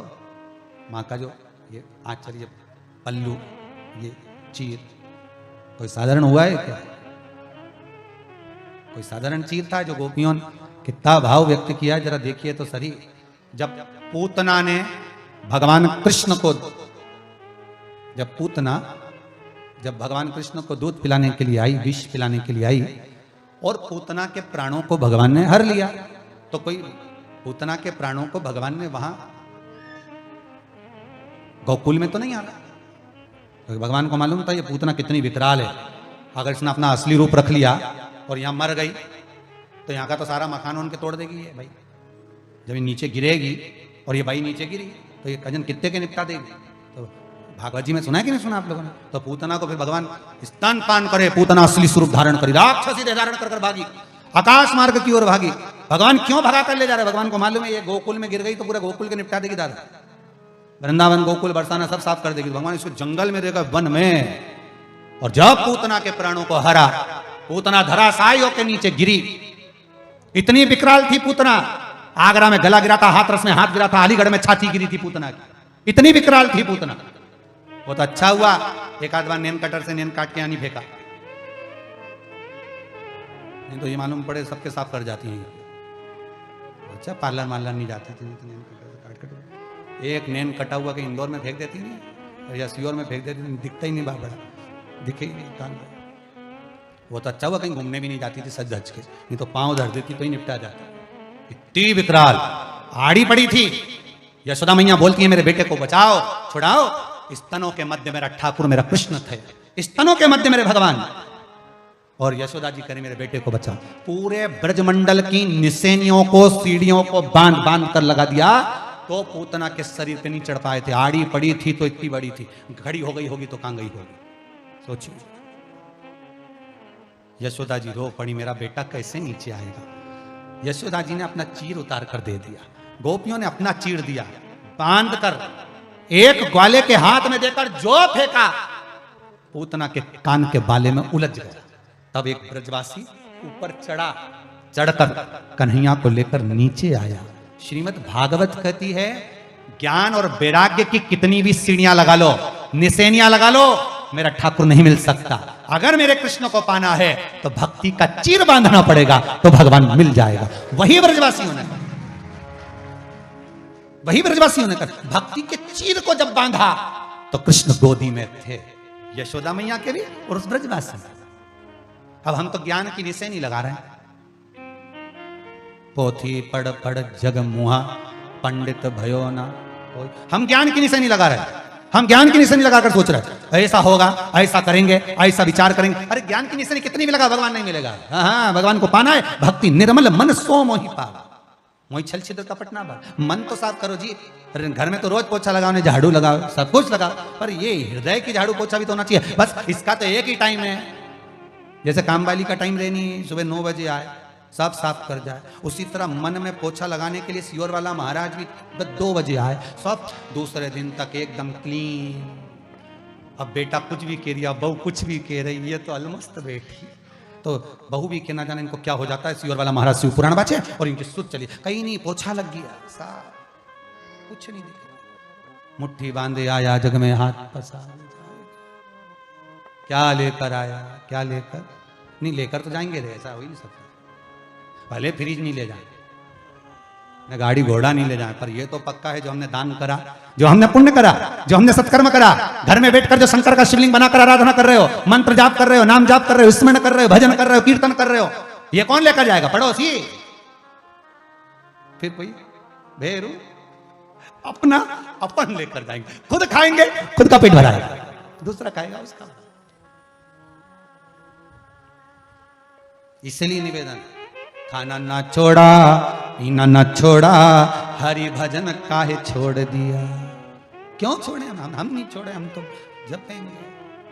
कई लोग तुमसे भी कहें, एक माता जी ने कोई ने प्रश्न करा था, कल शिवरात्रि है तो हम शाम के पूजन करेंगे तो सुबह से कहीं नहीं खाएं। तो हमने कहा तुम तो खाओ पर प्राण मत खाओ।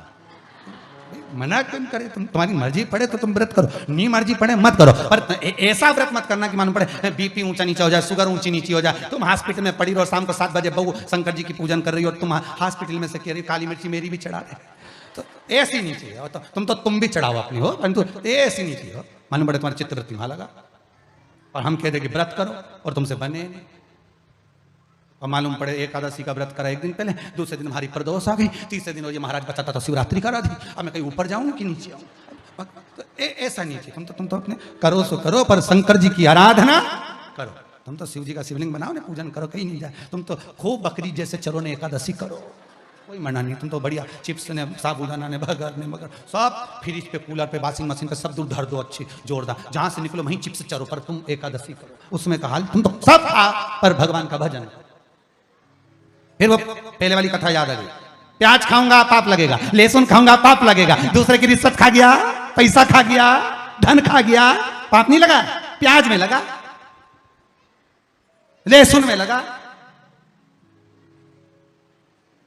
मोबाइल सटका लिया बाजू में से, पाप नहीं लगा? उसमें नहीं लगा, प्याज में लगा, लहसुन में लगा। तेरा क्या होगा रे कालिया, विचार तो करिए, होगा क्या? अरे पाप ढूंढने गए थे, पुण्य ढूंढने गए, थोड़ा अच्छा ढूंढिए। सब साफ, सारे जाले निकल गए। पहले ऐसे ही पूजन करते थे, मंदिर कई लोटा भर भर के मंदिर को चढ़ा देते थे, अब तो घर से ले जा रहे, जाले निकल गए, झाड़ू मारिए, सब साफ। पहले ऐसी बेलपत्री चढ़ा दी, पहले तो मालूम ही नहीं था समी पत्ता क्या होता है, जब से मालूम पड़ा समी का पेड़ ही नहीं मिल रहा है, जाले निकल गए, जाले। पहले मालूम ही नहीं था कि शिवलिंग सफेद मिट्टी का, पीली मिट्टी का, लाल मिट्टी का, काली मिट्टी का बनता है, हम तो एक जैसे ही बना देते, जाले निकल गए, बनता है। ये पोछा ही तो लगा है, पोछे के सिवा क्या लगा है? पहले मालूम ही नहीं था शंकर भगवान के 13 बच्चे, हम तो सोचते थे बस छोरा ही छोरा दिखे, छोरी कहां से आई दिखे, जाले निकल गए।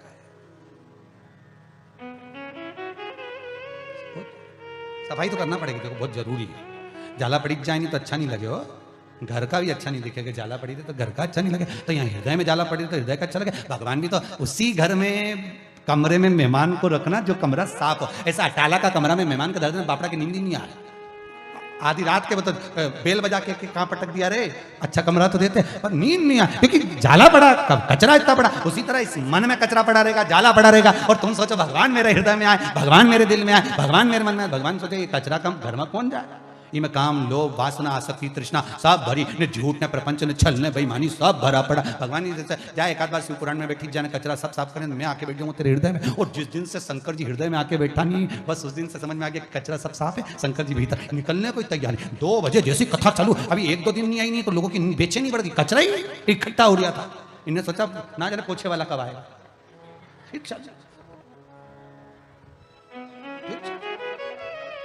सफाई करना पड़ेगा।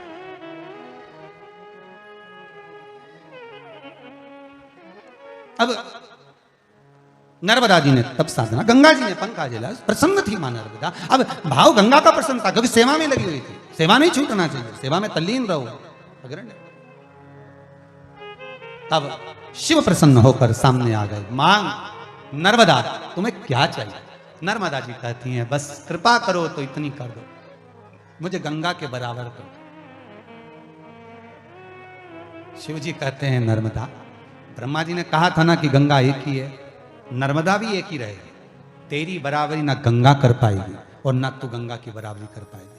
उसकी रज गौरी शंकर होगी तो नर्मदा तेरे जल का कंकर स्वयं ये शंकर होगा। तेरी बराबरी गंगा नहीं कर पाएगी, तेरी बराबरी गंगा नहीं कर सकती और ना तू गंगा की। जो एक लीलाबाई ये भले नाम चेंज, भले बहुत सारी लीलाबाई पर उसके जैसा स्वभाव नहीं होगा। शांति भाई उसके जैसा स्वभाव नहीं, कमला भाई कमला, जिसका जो नाम होगा उसके अनुसार उसका गुण, उसके बराबर कोई नहीं होगा। बहू सोचे कि हम सास बन जाएं तो बनेगी, आज नहीं कल बनेगी, डुकरिया का जाने तो दे, बनेगी, ऐसा तो नहीं है कि नहीं बनेगी, और डुकरिया रहे तो भी बनेगी। पर अंतर इतना है कि तुम सोचो कि चाबी अभी मिल जाए तो इतनी जल्दी मिले क्या? और डुकरियाओं से निवेदन भी है, माताओं से बिल्कुल देना भी नहीं अपने, अभी इतनी जल्दी हो, अभी तो संभाल के रखो, बुढ़ापा है, कब जाना पड़ेगा, चाबी पड़ी भी रहेगी तो काम तो ही नहीं किया आएगी। कौन सा तुम दूसरे को दे जाओगी, किसी और वाला महाराज के दे जाओगी? कौन सी तुम दूसरे, तुम तुम्हारी बात, और अब चाहिए भी नहीं सियोर वाला महाराज के, यहाँ तो कुबेर भंडारी बेटा, हमें कहीं करना उससे, यहाँ से दुनिया मांग के ले जाओ, ढेर पड़ जाए, तो यहाँ कहीं मांगने की जरूरत, यहाँ तो कुबेर भंडारी बेटा, टेंशन नहीं, तुम तो तुम्हारी बहू की दे दो बापड़ी के, कम से कम तुम्हारी सेवा तो करे, नहीं छोरा छोरी की तो सेवा तो करे। पर चित्त वृत्ति कब, जब वो जाए तुम्हारा पद बढ़ जाएगा, अपने आप तुम उस पद पर पहुंच जाओगे, मना नहीं है, पर पद बढ़ने के पहले तुम्हें बहुत परीक्षा देना पड़ेगा। एक पत्थर की मूर्ति मंदिर के अंदर होती है, एक पत्थर मार्बल जमीन पे लगा होता है। मार्बल की मूर्ति मंदिर के अंदर, गए हो ना शंकर जी के मंदिर, पार्वती जी की मूर्ति क्या की होती है? मार्बल की। गणेश जी की मूर्ति मार्बल की, और वो मंदिर में लगा, जमीन पे लगा क्या है? वो भी मार्बल, एक ही मार्बल, एक ही खदान का, एक ही दुकान का, बस अंतर इतना है, जब निकलने के बाद जब तराशा जा रहा था, उसको पीटा जा रहा था, ठोका जा रहा था, उसने, जिसने कष्ट सहन कर लिया, घिसाई, कटाई, ठुकाई, जिसने सहन कर लिया, वो मंदिर में मूर्ति बनकर पूजा गया। जब दूसरे पत्थर को भी मूर्ति बना रहे थे, टूट गया, तो इनने का बीच बीच में से काट दो, पत्थर बना दो, जमीन पे लग गया। जिसने चोट को सहन करा वही मंदिर में पूजाया, जो चोट सहन नहीं कर पाया उस पे तो जूता रखाया। चोट सहन करना सीखो, शब्दों को सहन करना सीखो, तानों को सहन करना सीखो, गालियों को सहन करना सीखो। घर के बुजुर्ग तुम्हें अपशब्द कहेंगे, सहन करना सीखिए। जितना सहन करोगे, ये सहन करना क्यों बता रहे हैं? क्योंकि तुम्हें तराश रहे हैं, तुम्हें बनाने का प्रयास कर रहे हैं। सास अगर पूछा रही है, सास अगर पूजा रही है, तो उसको तराशा था उसकी सास ने, इसलिए पूजा गई। सास भी अपनी बहू को तराशती है, शब्दों के बाण कहती है, ताने देती है। तुम कितनी सहनशीलता रख सकते हो वो दिखाओ। और यहां तुम्हें जब पूरा तराश देगी, तब उसको विश्वास हो जाएगा कि मेरे बाद अब ये संभाल लेगी। डुकरिया चैन की नींद जावे, चाबी तेरे लिए ही छोड़ जावे, अब संभालती रहे।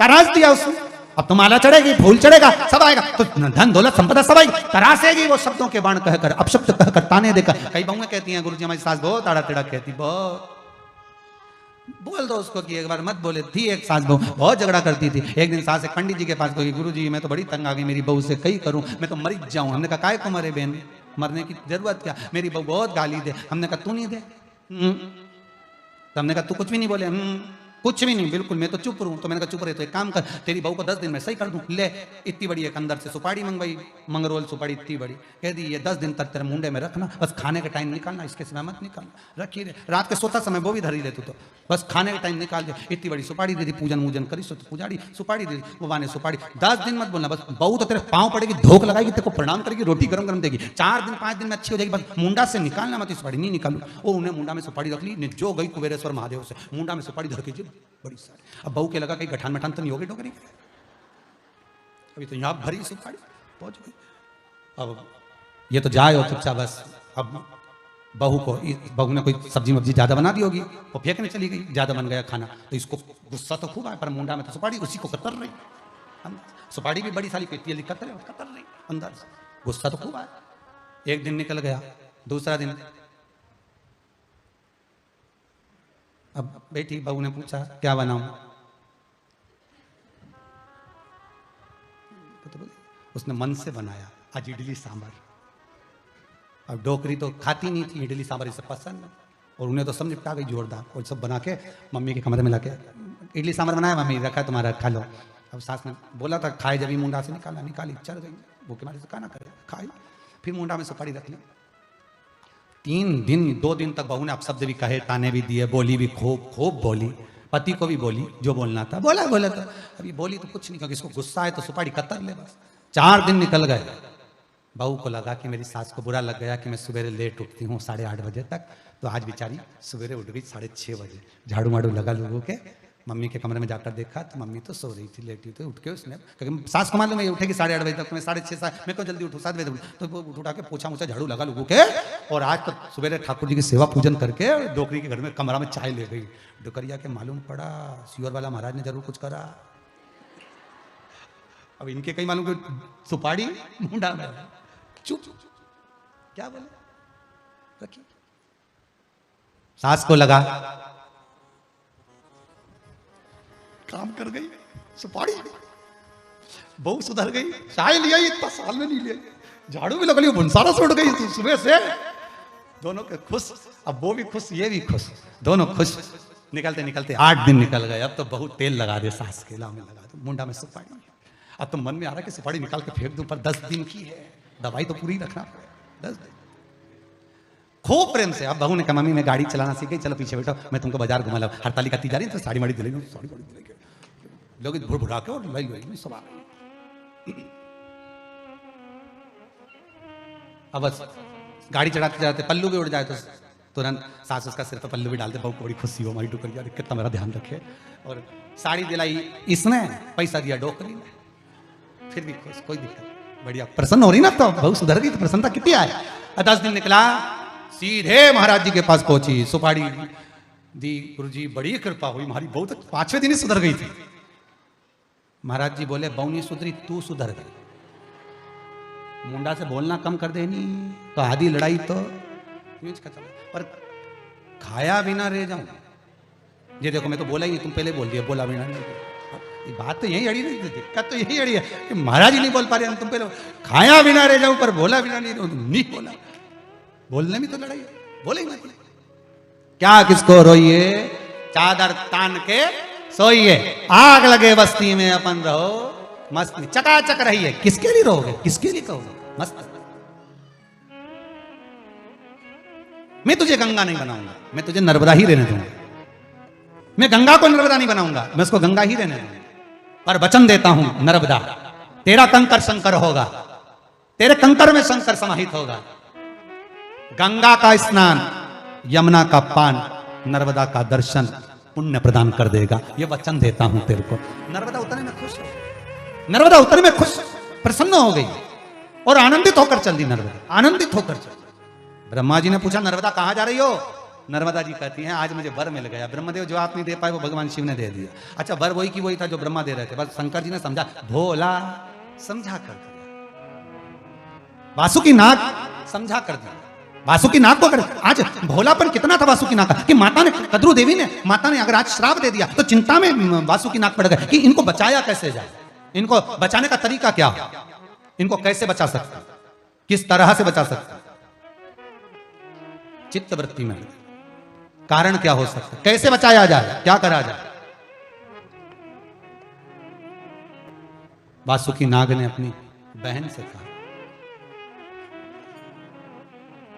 बहन मनसा सुनो, ए जरत्कारु सुनो, कुछ ऐसी कृपा करना जिस समय सर्पों की आहुतियां डल रही हो,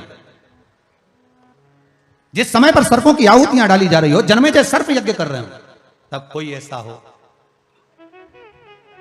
जो इस सर्पों की आहुतियां को बचा ले।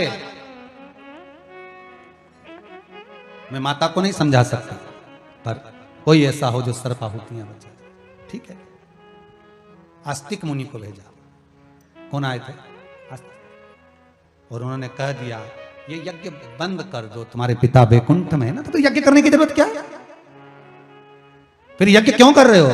जब पिता वैकुंठ में है, गौलोक धाम में है, राजा परीक्षित अच्छी जगह पहुंच गए, तो फिर यज्ञ क्यों? आस्तिक मुनि ने यज्ञ बंद करवा दिया। भोला भगत, भोला व्यक्ति होता ही ऐसा, वो श्रेष्ठता प्रदान करने, कुछ अच्छा कर जाएगा, कुछ अच्छा। शिव महापुराण की कथा कहती है, देवराज नाम का ब्राह्मण शिव मंदिर में बैठकर भी ब्राह्मण होकर अपने तत्व से वंचित रह गया था। चोरी का धन लेकर जा रहा था, बेलपत्री की छाया पड़ते हुए स्थान पर उसने प्राणों को त्याग दिया था, तो भगवान शिव के धाम पहुंच गया था। उसको चोरी तत्व में उसकी चित्तवृत्ति थी, पर उसको यह नहीं मालूम था कि यह बेलपत्री का वृक्ष। कभी कभी अनायास देखो, जान कर कर गलती करो तो वो गलती माफ नहीं होती। भोलेपन में, अज्ञानता में, आपने पूर्व में जो गलतियां करी हैं कि हम ऐसा कर दिए, हो गया, गलती हो गई ना, शंकर जी के पास जाकर निवेदन करो, शिवलिंग को स्पर्श कर कर निवेदन करो कि गलती हमसे हुई। कल भी आप जब शिवलिंग का निर्माण करो, पूजन करो, अर्चना करो, विसर्जन करो, उस समय पर बाबा से विनती करना, बाबा कोई गलती हुई हो तो क्षमा जरूर करना, और ऐसी कृपा करना कि इस विश्व का कल्याण हो, मेरे घर में सुख समृद्धि वैभव धन सब सदा कृपा दृष्टि बनाकर ऐसी ऐसी कृपा बाबा से बारंबार करिएगा, बारंबार स्मरण करिएगा, बारंबार उसे निवेदन कर सकते, भोलेपन से मांगिएगा। बाबा के सामने छल ना करिए, कुछ वस्तु नहीं है चढ़ाने की मत चढ़ाओ, कुछ वस्तु है चढ़ा दो। ये मत सोचना कि मेरे पास में ये नहीं है, नहीं चावल तो है ना, अक्षत चढ़ा दो, चढ़ा दो, भाव से समर्पित। संतान के लिए, वैभव के लिए, लक्ष्मी के भवन्तु सुखी। ये दूसरी लहर में जितने लोग शांत हुए, तुम्हारी अवस्था में चले गए साहब, अधोगति में चले गए, पूरा परिवार ना जाने कितने परिवार उजड़ गए इसी से कोरोना की दूसरी लहर है। ए बाबा आए हमें मना नहीं, पर किसी के प्राण ना जाए। अब नहीं देख सकते इतना दुख, मोहल्ले में बिलखते हुए लोगों को नहीं देख सकते, उससे निवेदन कर सकते, अर्चना प्रणाम। चंचुला देवी ने भी तो भगवान की आराधना करी थी शिव की, केवल बिंदु को मोक्ष प्राप्त हो, बिंदु को आनंद प्राप्त हो। चंचुला देवी स्मरण में डूबी रही, भोलेपन से पहुंच गई देव ऋषि नारद के पास में। नारद जी कथा नहीं कहे तो तुमरुका जी के पास पहुंच गई, तुमरुका जी से विनती करी, तुमरुका जी ने भोलेपन से कथा। ये भाव की कथा, निर्मल मन सो मोहि पावा, मोहि छल छिद्र कपट ना भा। भाव की प्रधान निर्मलता का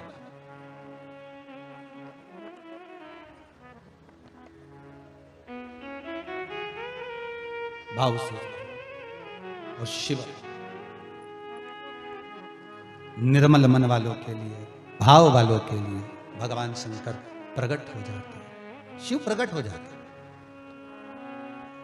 कल जब आप शंकर जी का शिवरात्रि पर शाम को 7 बजे अभिषेक करें, आपके भीतर यह भाव आना चाहिए कि मेरे दरवाजे से मेरे शिव नंदी लेकर मेरे घर में प्रवेश कर रहे हैं, प्रवेश कर रहा है मेरा शंकर। अकेले नहीं आया, गणेश जी को साथ रिद्धि सिद्धि लाया, अकेला नहीं आया, अशोक सुंदरी को लाया, अकेला नहीं आया। मेरा भोलेनाथ जब चोर को कुबेर बना देता है तो वो कुबेर भी शंकर के आगे झाड़ू लगाता हुआ चलता है कि मेरा शिव आ रहा है।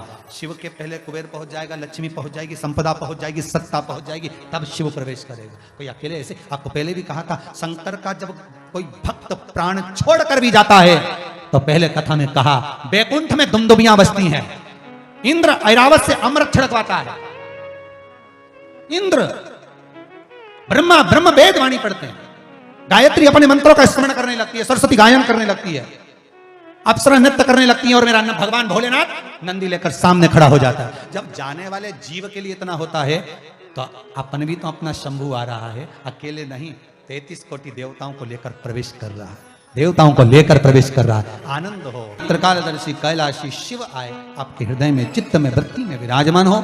यही भाव रखते हुए आनंद के साथ आज पहले दिन की वासुकी नाग शिव महापुराण की कथा पहले दिन की विराम ले रही है। कल कथा का दूसरा दिन रहेगा। वासुकी नाग की धर्म पत्नी ने कितनी तप साधना करी थी, और वासुकी नाग के भाई ने जिस आराधना में डूबकर भगवान विष्णु की सैया बने थे, ऐसा प्रसंग सुनते हुए आगे बढ़ेंगे। साथ में स्मरण करेंगे काल सर्प दोष का, कि काल सर्प दोष क्यों लगता है, उस दोष को मिटाने के लिए हम क्या कर सकते हैं, और घर में जब बच्चों के विवाह नहीं होते तो उसमें शिव की आराधना कैसे कर सकते।